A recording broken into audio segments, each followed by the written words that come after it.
AITA for growing distant after my wife said I was just a co-parent, not her partner. I, a 36-year-old, met Jessica, a 34-year-old woman, during our sophomore year of college. She was a stunning psychology major with fiery opinions, always talking about breaking gender norms and dismantling societal structures. I was more of a nose-to-the-grindstone business student. I worked part-time jobs through school to pay for my tuition and graduate debt-free. Despite our differences, we clicked. I found her passion attractive at first, and she seemed to appreciate my stability. We dated all through college, moved into an apartment together after graduation, and got married at 27. At 29, we had twins, a boy and a girl, Liam and Olivia. After college, I landed a position at a major financial services firm in Chicago. I worked like a dog, clocking in long hours, staying late, and bringing work home on weekends, the whole 9 yards. I eventually became a senior wealth manager. The salary was excellent, but the work was exhausting. Meanwhile, Jessica bounced between different careers. First human resources, then she left to try marketing, then she decided to become a freelance writer focusing on women's issues. This last attempt never really brought in any significant income, but she claimed it was her passion and that I should support her dreams. Her blog became her entire identity. It was solely about female empowerment, how to break free from social expectations, and how to recognize toxic relationship patterns. The irony of it all would soon become glaringly obvious. While I was building my career and financially supporting our family, she spent her time going to networking events, women's empowerment workshops, and managing her blog that maybe 50 people read. I don't want to sound bitter, but looking back, I was also managing most of the household responsibilities. I was the one who got up with the kids. I made breakfast, packed their lunches, and helped them with their homework. I went to parent-teacher conferences and soccer games. Not because I was trying to be some kind of super dad, but because someone had to do it, and she was always too busy finding herself. That is where we were when everything finally fell apart. Me, working 50 to 60 hours a week and handling most of the parenting duties, while she built her personal brand and complained that I wasn't emotionally present enough for her. It all happened on a completely normal Tuesday evening. Nothing special had occurred that day. I had just put the twins to bed after a 12-hour workday. I was drained, but I still managed to help Liam with his science fair project and read Olivia her favorite book before they drifted off to sleep. I went downstairs and found Jessica in the kitchen rinsing a single plate in the sink. I thought maybe we could watch an episode of a show together before turning in for the night. It was one of the few things we still occasionally did as a couple. That was the moment she dropped the bomb. "You're nothing more than a co-parent to me, Michael. Not my real partner." It felt like a punch to the gut. You know that feeling where all the air gets knocked out of your lungs at once? This was worse, much worse. Her voice was so calm, so matter-of-fact, as if she were telling me we were out of milk, not as if she were dismissing 10 years of our marriage in a single sentence. I stood there like an idiot, staring at the back of her head. She didn't even turn around. She just kept washing that damn plate as if nothing had happened. "So that's how you see me?" I managed to say. My voice sounded strange and distant, as if it belonged to someone else. She shrugged, a literal, casual shrug, and said, "I think we both know this hasn't been a real marriage for a long time. You don't stimulate me intellectually. You don't really understand what I need as a woman in today's world." The worst part wasn't even the words themselves. It was the way she said them, devoid of emotion, without a hint of regret, nothing. It was as if I were just some random guy she had to deal with because we shared children. Not the man who had supported her through 3 career changes, who had paid for her expensive personal development retreats, who had kept our home running while she worked on her blog that never earned a single dollar. "I want a partner who can match my energy and understand my journey," she continued, finally turning to face me. "Someone who challenges me and appreciates my growth. I've evolved so much these last few years, and you're still you're still the same." The same. I had gone from an entry-level analyst to a senior wealth manager. I had learned how to be a father to twins. I had supported every one of her whims and passion projects, but apparently, none of that counted as growth. "I'm not saying we have to end things," she added, noticing the look on my face. "The kids need stability. We can still co-parent effectively. I just think we should be honest about what this relationship really is." She said it as if she were doing me a favor, as if her honesty were some kind of gift I should be grateful for, as if telling me I was nothing more than a glorified babysitter and an ATM was an act of profound kindness. I didn't explode. I didn't cry. I didn't beg.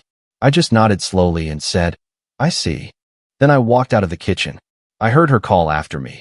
"Michael, aren't we going to talk about this?" But what was there to talk about? She had made her position perfectly clear. That night, I didn't sleep a wink.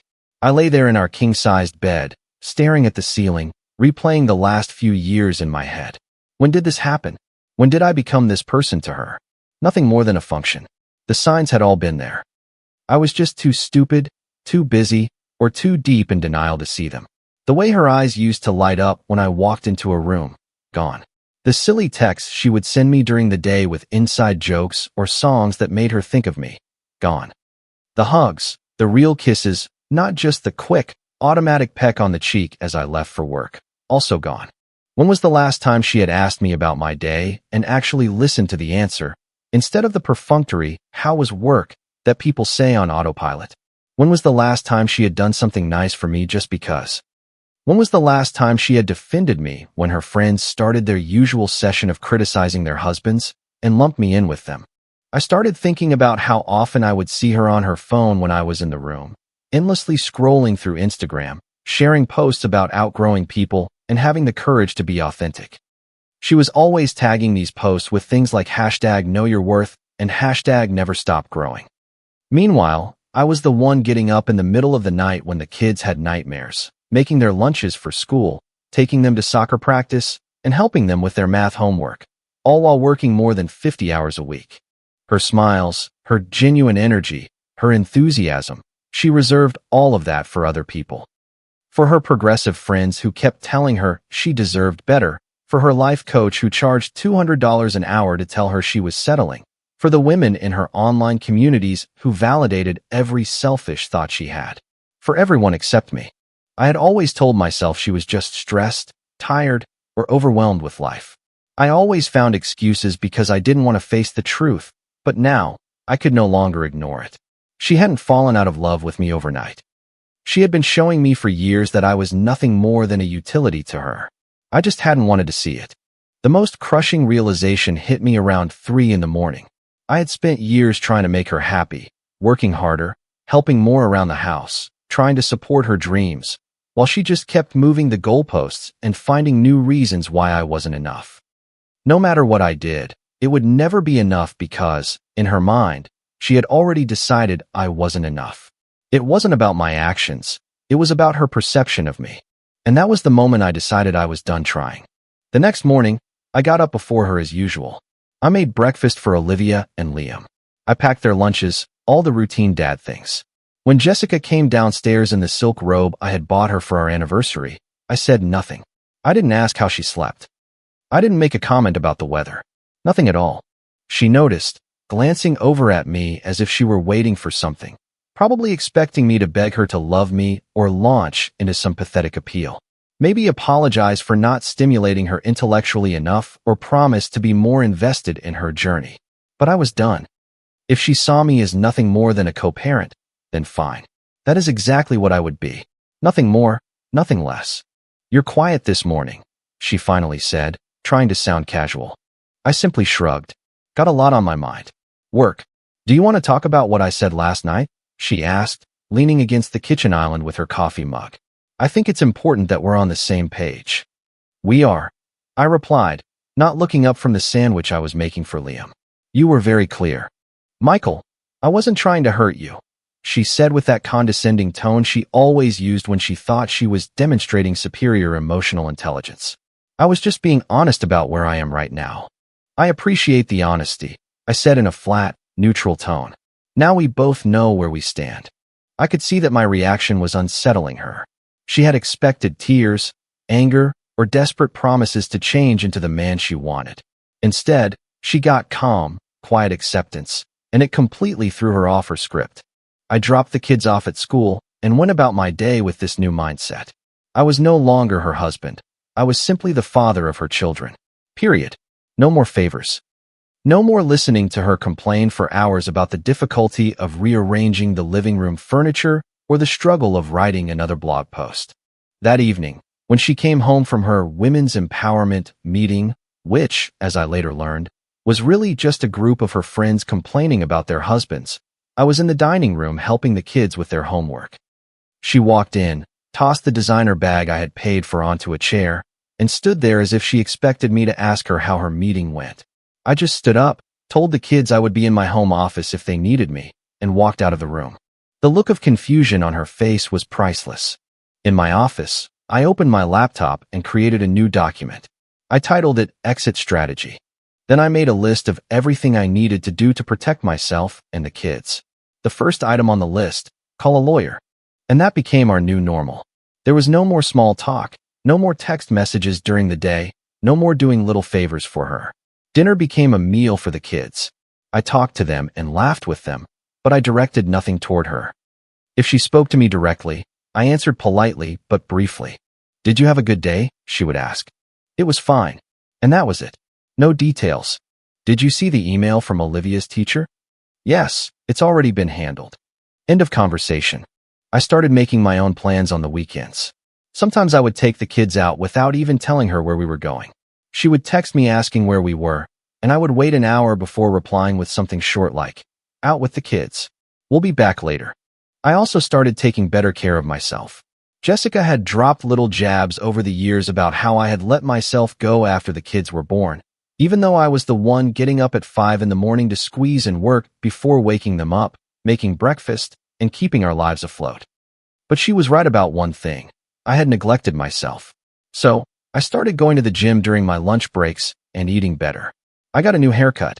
I bought new, well-fitting clothes. I lost about 30 pounds in a few months and put on some muscle. It was nothing dramatic, just me taking care of myself for my own sake, not to impress her. I also reconnected with friends I hadn't seen much in recent years. I started having lunches with my old college buddies, joined a weekly basketball league, and began to live like someone who had a life outside of being Jessica's husband and the twins' father. The first Saturday, I took the kids out all day by myself. She was sitting on the couch when we returned, pretending to look at her phone, but clearly just waiting. Where did you all go? She asked, trying to sound casual. We went out, I replied, putting my keys on the counter. The kids wanted to do something fun, so we went out. Her lips pursed. It would have been nice to know. As their mother, I have a right to be informed of my children's whereabouts. I just shrugged. I didn't think it mattered. Besides, you're usually too busy with your blog to want to come with us anyway. That's not fair, she said, sitting up straighter. My work is important too. Of course it is, I replied without arguing. Kids, go wash your hands for dinner. As they ran upstairs, she followed me into the kitchen. What is going on with you? You've been acting so strange ever since our conversation. Nothing is going on, I said, taking out ingredients to start dinner. I'm just being the co-parent you wanted me to be. That's not what I meant, and you know it, she said, crossing her arms. I looked at her directly for the first time in days.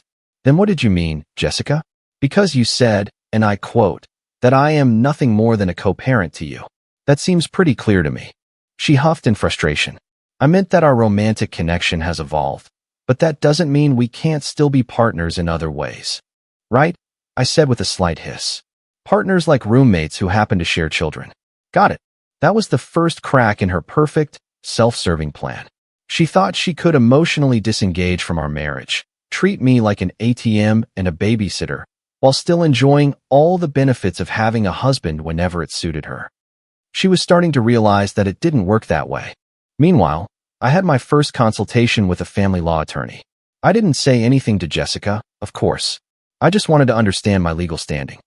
To my surprise, the lawyer believed I had a strong case for at least 50-50 joint custody, possibly even primary physical custody, given my deep involvement in the kids' daily lives.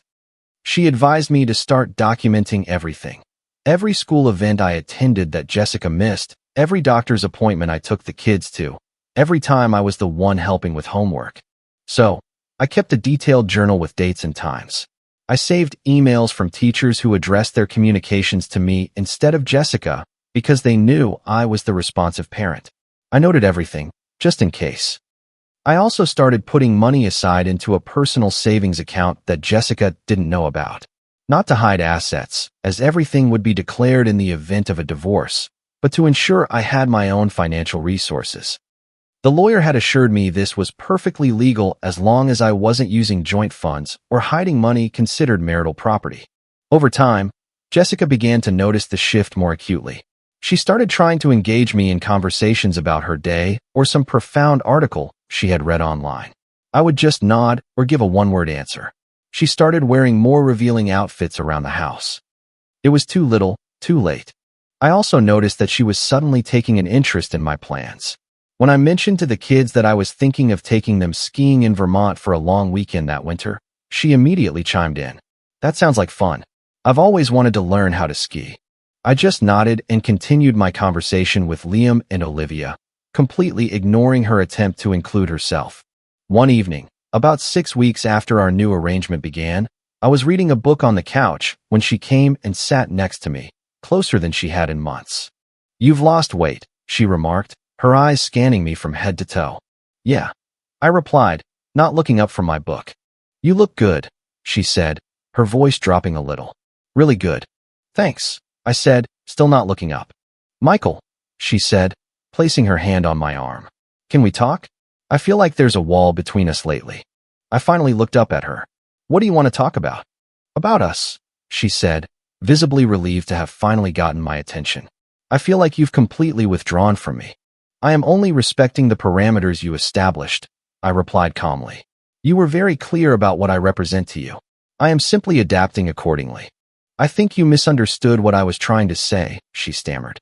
I never meant that I didn't care about you, or that I didn't value our relationship. I closed my book and set it aside. Then what did you mean when you stated that I was nothing more than a co-parent to you? What other possible interpretation could there be? She hesitated.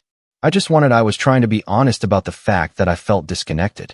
I didn't mean it had to stay that way forever. Well, I've had some time to think about it, and I've realized you were right, I said, standing up. We are just co-parents, and for the sake of the twins, that's all we need to be. I left the room, leaving her sitting there on the couch. For the first time in a very long time, she was the one watching me walk away. Then one evening, she came home irritated after seeing a social media post from one of her friends about a romantic getaway to Napa Valley. I was in the living room, reading a book, feeling more comfortable in my own skin than I had in years. She stood in the doorway, as if waiting for me to acknowledge her presence. You've been acting weird for weeks now, she finally said. I looked up from my book. Weird how? I don't know. Just different. Distant. It's like you aren't even making an effort to make our relationship work anymore. I slowly closed my book. I thought that was what you wanted. She blinked as if I had just slapped her. What? You said we were just co-parents. I reminded her in a completely neutral voice. So that's what I'm doing. I'm co-parenting. Everything else is irrelevant, isn't it? Isn't that what you and your empowerment group are always talking about? Being your authentic self. She stared at me, opened her mouth to speak, then closed it again. That told me everything I needed to know. She had never expected this outcome. She believed I would chase her, beg for her affection, and continue trying to win her back while she treated me with disdain. Instead, I had given her exactly what she asked for, and now she was the one who didn't know how to handle the situation. That's not what I wanted, she finally said, her voice low and strained. I wanted us to work on our relationship, not for you to give up on it. That's a funny way of showing it, I retorted. Telling someone they are nothing more than a co-parent isn't exactly a great motivator for them to invest more emotionally. I was frustrated, she said, sitting in the armchair across from me. I felt like you weren't listening to me when I tried to talk about my feelings of unfulfillment. And now, I hear you loud and clear, I replied. Message received. She looked at me for a long time. So that's it. After 10 years of marriage, you're just checking out like that. The irony was so thick I almost laughed out loud. I learned from the best. After that night, things changed again. She started watching me, listening more intently, trying to figure out what was happening inside my head. She would hesitate before speaking, as if carefully choosing her words. She was waiting for me to crack, to break this new routine, but I never did. She began actively seeking my attention through small gestures, asking if I wanted anything from the grocery store, and mentioning TV shows we used to watch together. She became more direct, wearing lingerie that had been collecting dust in her drawer, and talking about the importance of masculine energy in the home. It was a complete 180-degree turn from her usual "men are the problem" rhetoric. I also noticed that she had stopped posting her passive-aggressive quotes about outgrowing relationships and knowing one's worth. Conveniently, one evening after the kids were in bed, she cornered me in the kitchen while I was cleaning up. "Do you really not care anymore?" she asked. "About what?" I replied, placing the last plate in the dishwasher. She let out a frustrated sigh. "About all of this. About us." I simply looked at her and shrugged. "There is no us." Her jaw clenched. "So that's how it is? You're just okay with things staying this way?" I dried my hands on a towel and looked her straight in the eye. "No, but I've accepted it. You were clear about how you see me. I'm just doing the same." "That's not what I meant when I said that," she said, her voice pleading. I almost laughed. "Wasn't it? You've been treating me like a checkbook and an occasional babysitter for years. You and your friends spend your time complaining about how useless men are, while I'm the one doing everything to keep this family afloat. Well, congratulations. You convinced me. We are just co-parents. And that is what we will be from now on." "Michael, please," she said, tears welling up in her eyes. "I made a mistake. I just wanted to vent because I felt ignored." Ignored? This time I did laugh. "Jessica, I've been over backward for you for years. I supported every career change, every new hobby, every phase of self-discovery. I was the one making this family work while you were busy posting inspirational quotes on Instagram. So please, do not talk to me about feeling ignored." She wiped her eyes. "I know I made mistakes. We both have. But don't we owe it to ourselves, to our kids, to try and fix this?" "The time to fix it was before you decided I was just a co-parent," I replied coldly. "You can't diminish someone's worth and then act surprised when they stop treating you like a priority." She wanted to reply, but she couldn't find the words. She knew I was right. She was the one who had destroyed what we had. She had spent so much time convincing herself that I was just a supporting character in the story of her life. And now that I had stopped trying, now that I had emotionally checked out, she was finally realizing what that truly meant. She had expected me to chase her, to fight for a place in her life, when she had already pushed me out. But since I didn't, she was the one now feeling the cold, empty distance. Over the following weeks, her efforts to reconnect intensified. She started making my favorite meals, asking about my day, and actually listening to the answers, offering to take care of the kids so I could have time for myself, suggesting date nights, and initiating physical contact. But it was far too late. I couldn't unhear what she had said. I couldn't unfeel what I had felt when she had so coldly dismissed our entire relationship. Every time she tried to get closer, all I could see was her back turned to me in the kitchen, her calm voice saying I was nothing to her. The final confirmation came when I overheard her on the phone with one of her friends. "I don't know what to do," she was saying in a low voice. "He's completely different. It's like a switch flipped. No, that's the problem. He isn't even angry. He's just gone. Emotionally gone. I know. I've tried everything." Of course, I apologized. I told him I was just frustrated and didn't really mean it. "No. He doesn't believe me. I don't know what I'll do if he actually leaves." Yes, I know that's what I was talking about before, but I never actually wanted a divorce. I just wanted him to pay more attention to me. That confirmed everything. Her brutal honesty about our relationship had just been a manipulation tactic. She thought that by threatening my place in her life, I would work even harder to please her. Instead, I had called her bluff, and now she was panicking.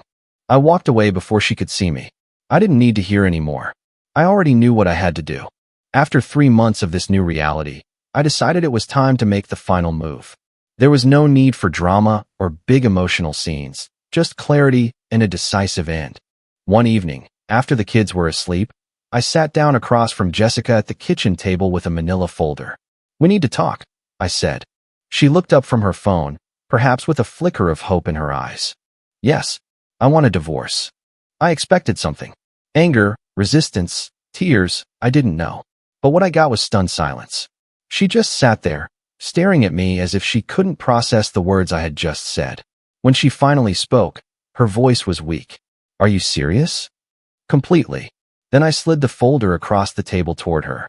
"What is this?" she asked, opening it slowly. "Those are the divorce papers, already filled out, and a few other things you should probably see." Inside, There weren't just the divorce filings, but also copies of our financial statements. While she had been busy finding herself, I had been quietly preparing. I had documented every time she chose her personal well-being over the kids. I had printouts of emails proving I was the one showing up to school events while she was on a self-care retreat. More importantly, I had a letter from my lawyer explaining that, given my income and the custody arrangement I was proposing, she would likely have to get a job and might not receive significant spousal support. Her face turned pale. You can't be serious. The courts always favor the mother. Not when the mother has been functionally absent, I replied calmly. I've been documenting everything for months. The teachers know me, not you. I'm the one who takes the kids to the doctor. I'm the one helping them with their homework every night. You're too busy with your blog and your inner journey to be a present parent. I took out my phone and showed her the calendar app where I had meticulously logged every school event, doctor's appointment, and parent-teacher meeting for the last 6 months, specifying who had attended. The custody evaluator is going to take one look at this and see who has actually been raising these children, I said. And it hasn't been you. But I need time to organize myself, she stammered. You know my blog is about to take off. My life coach says I'm on the verge of a major breakthrough. Yes, you've been saying that for 3 years. In the meantime, I've been promoted twice and saved enough money to fund the kids' college education. What have you actually contributed besides Instagram posts about your perceived depression?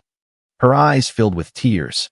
Real tears this time, not the kind she used to deploy when I refused to buy her something she wanted.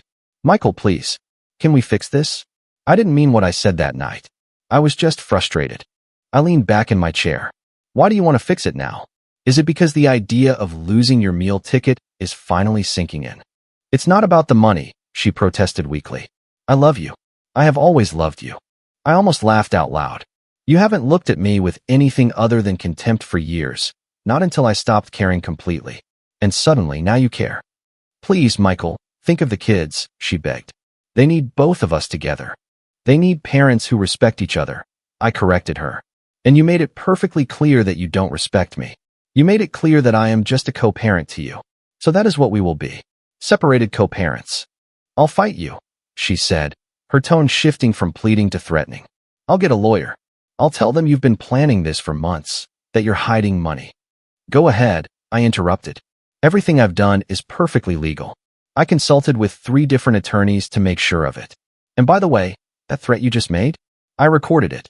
I tapped my phone, which had been sitting on the table the whole time. We live in a one-party consent state. Threatening to make false statements during a divorce proceeding doesn't go over well in court. Her face crumbled. She knew she had lost. The following days were pathetic. She tried everything, crying, begging. Suddenly, she was the perfect wife. She made dinner, asked about my day, and tried to get me to come back to our marital bed. I had been sleeping in the guest room for weeks. She even went so far as to tell her feminist friends to back off when they started their usual man-hating speeches. One of them actually called me to ask if I had done something to her because Jessica had defended me so vigorously. The final blow came when I took the kids to meet with our real estate agent to start the process of selling the house. Jessica was not included in the appointment. When she found out, she exploded. You can't sell our house without my permission, she screamed. Actually, I can, I replied calmly. You should check the deed. The house is solely in my name. Your credit score was too low for you to be on the mortgage, remember? Because of all those credit cards you maxed out for your self-care expenses. I showed her the official document.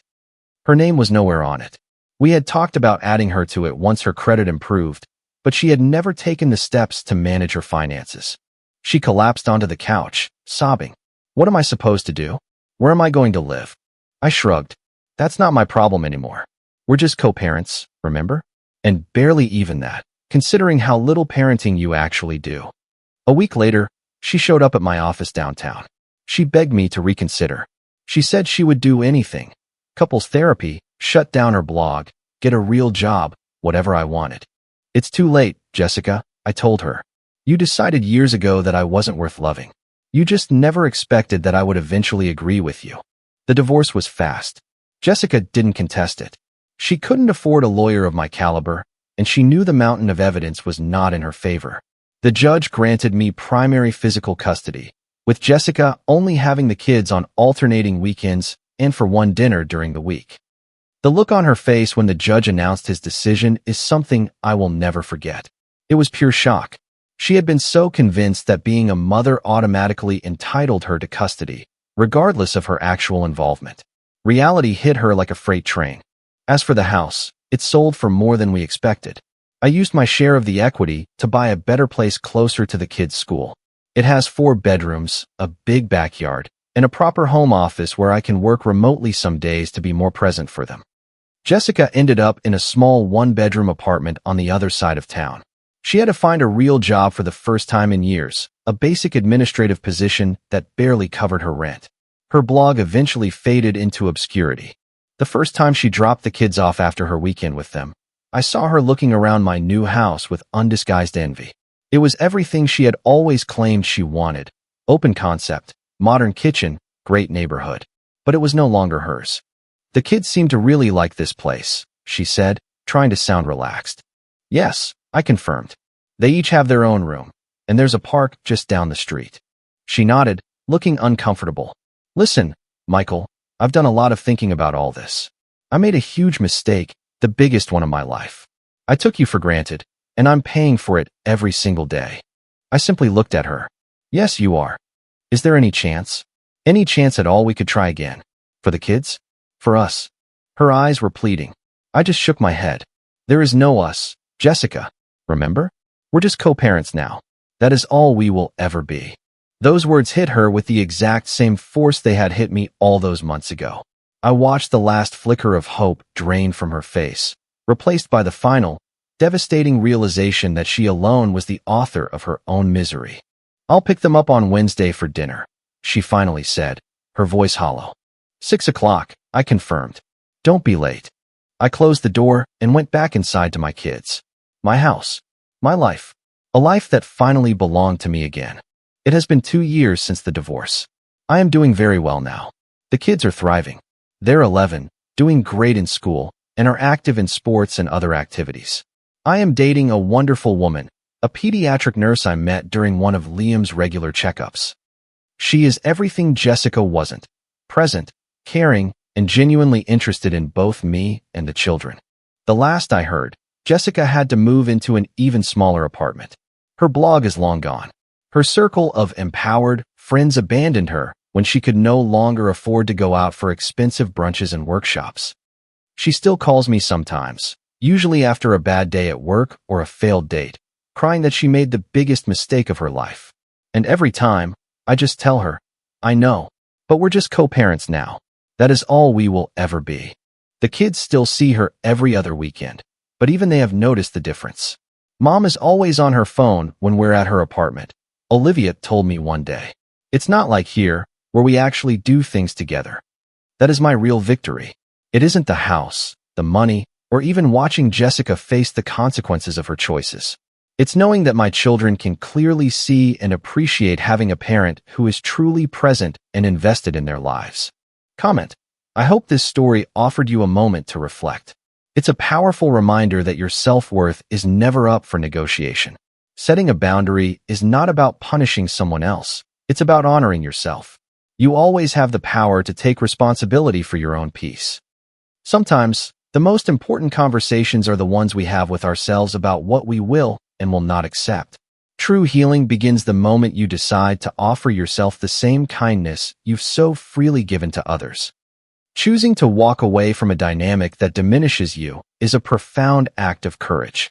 It's the first step toward building a life where you feel truly seen and valued. I wish you the strength to choose your well-being, always. If you like the stories, don't forget to leave a comment and support the channel by subscribing. See you in the upcoming stories.